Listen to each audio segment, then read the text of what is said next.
nung nakaraang linggo, lumabas po itong dalawang major surveys, one from SWS and then there's one from Pulse Asia, na parehong nagpapakita po nung pagbaba ng trust ratings ng Pangulong Marcos Jr. Kung titingnan po natin, ito pong dalawang surveys ito nagpapakita lamang talaga nung tinatawag natin na trajectory nung mga naging pagdaloy, lalong-lalo na nitong mga investigation sa flood control. I think the President missed a very, very important turning point here, no? Particularly nung June, July actually, when he had his SONA. I think the momentum was already there because he already said that statement, mahiya naman kayo, and it was really applauded not only by the people in the gallery but I think by the entire Philippine nation. Pero kasi the months after that, I think we actually saw a drastic slowdown. So nawala nung tinatawag nating momentum at nawala nung mas masasabi nating solid, decisive effect yung kanyang mga ginawa dito sa flood control scandal, to the point that even if there were already a lot of mechanisms already in place, nandiyan na yung mga pasabog ni Zaldico, nandiyan na rin yung mga nagdadap na rally. I think it really failed to get that upswing, no? And I think ito yung naging dahilan kung bakit hanggang ngayon wala tayong masasabi ng mga mabibigat na mga personalidad at mga malalaking isda na napakulong. And this is actually contrary to what he promised to us. So ang nangyayari dito kasi is parang it's more of a paralysis, I would say, na parang nag-stall talaga yung palasyo.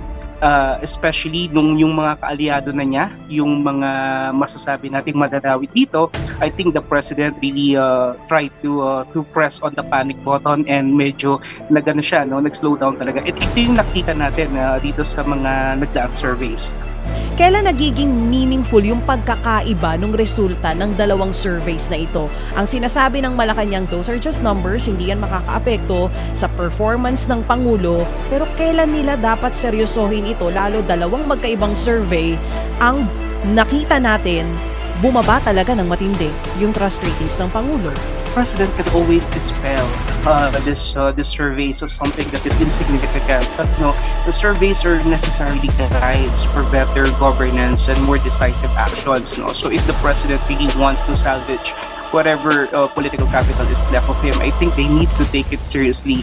And we need to understand that these are two reputable survey firms, no? Talking about the SWS and Pulse Asia. And kung makikita natin, talagang significant yung dip doon sa kanyang survey ranking. So basically, -3 and -14, no? Kung titingnan natin yung disparity between the trust and the distrust, basically. So this is really big, and the President cannot just simply brush this aside as something that will not affect his performance, because really this is a manifestation o sinasalamin nito yung kasalukuyang performance na meron siya, basically.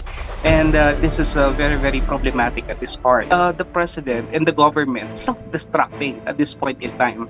No, talagang hindi nila nagawa na sabihin natin, bigyan ng magandang direksyon itong napakalaking issue na to, which I think, as I was mentioning a while ago, the President could have actually used this as a very important platform for him to wage an all-out war against corruption. Kaya lang kasi, kung meron talaga siyang pinoproteksyonan at kung meron talaga siyang pinakatakutan na madawit dito, and if all the roads will lead to Malacanang, definitely he is in a very, very precarious situation at this point in time, na hindi niya talaga magagawa decisively yung kanyang dapat gawin. At ito yung nakaka-apekto doon sa kanyang pagbaba ng numero. So it's really a choice between, how to really navigate between having this low trust ratings and effectively addressing the issue of corruption na medyo ma-endanger din naman yung kanilang sitwasyon.